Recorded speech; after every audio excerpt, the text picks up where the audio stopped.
Delegation लेके गए थे यूके, जिसमें सेक्रेटरी टेक्सटाइल थी और पूरे टेक्सटाइल सेक्टर का एक डेलीगेशन गया था। और वो जो FTA रिसेंट हमारा यूके के साथ साइन हुआ है, जो अगले साल में लगभग उसकी शुरुआत हो जाएगी, वास्तव दरअसल आ जाएगा। ऐसा जो 13 अभी FTA है, उन 13 FTA में हम लोग ऑलरेडी काम कर रहे हैं। जापान उसमें खासतौर पर एक इम्पोर्टेंट है। आपको मुझे बताते हुए बेहद खुशी है कि अभी इस वक्त हम जापान में कोबे के अंदर ओसाका के साथ जो जगह है, वहाँ ऑलरेडी एक इनिशिएटिव का एक बहुत बड़ा प्रोग्राम वहाँ चल रहा है, जिसमें हमारे करीब 20 एंटरप्रेन्योर और जो हमारे आर्टिसंस हैं वो वहाँ भाग ले रहे हैं उस कार्यक्रम के अंदर। ईपीसेज के तत्वाधान में वो कार्यक्रम साथ में चल रहा है। ऐसे जितने भी FTA के साथ हमारे FTA हुए हैं, उन FTA में वो काम हो रहा है। कॉमर्स मिनिस्टर के साथ लगातार और कॉमर्स मिनिस्ट्री के साथ लगातार बात हो रही है कि और अधिक से अधिक FTA हमारे साइन किए जाए और जहाँ पर हम उनके साथ काम कर सकें।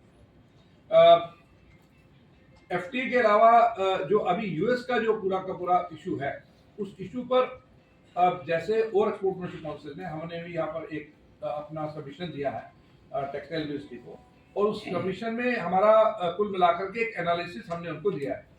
उस एनालिसिस में हमने बताया है कि हमारा as a matter of fact पूरा हैंडीक्राफ्ट का किसी से कंपटीशन नहीं। हमारे डिफरेंट HS कोड के कंपटीशन डिफरेंट कंट्री से है।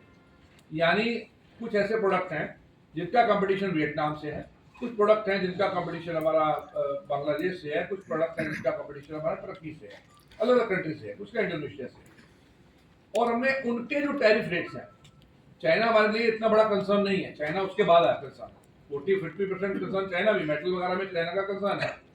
उनमें जो टैरिफ रेट लगे हैं और हमारे यहाँ जो टैरिफ रेट लगे हैं, उसका एनालिसिस देकर के हमने बताया कि हम लोग मार्केट में जाने के बाद कितने एक्सपेंसिव हैं देन दी अदर कंट्री। जब मेरा लैंडिंग प्रोडक्ट का एक लैंडिंग प्राइस जब US में रहेगा और बाकी कंट्री का रहेगा, उन कंट्री का रहेगा कंपटीटर कंट्री, तो हम कितना उसमें लॉस में।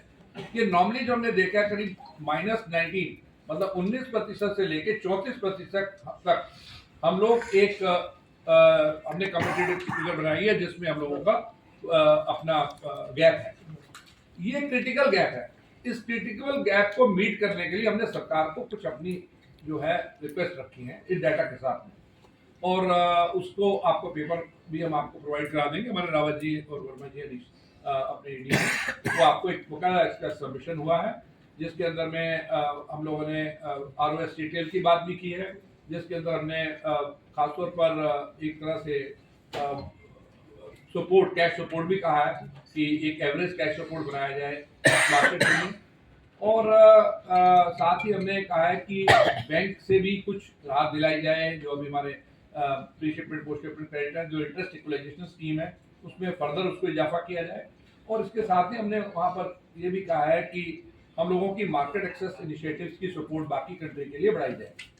तो अभी क्योंकि सरकार भी अभी तक बातचीत में लगी थी और पिछले महीने के बाद ही शायद ऐसा बात रही है कि शायद US में बहुत कुछ उसका हमें कुछ रिजल्ट नहीं आ रहा, तो अभी तक तो उसके ऊपर कुछ सरकार की तरफ से हमें कुछ राहत के बिंदु नहीं मिले हैं।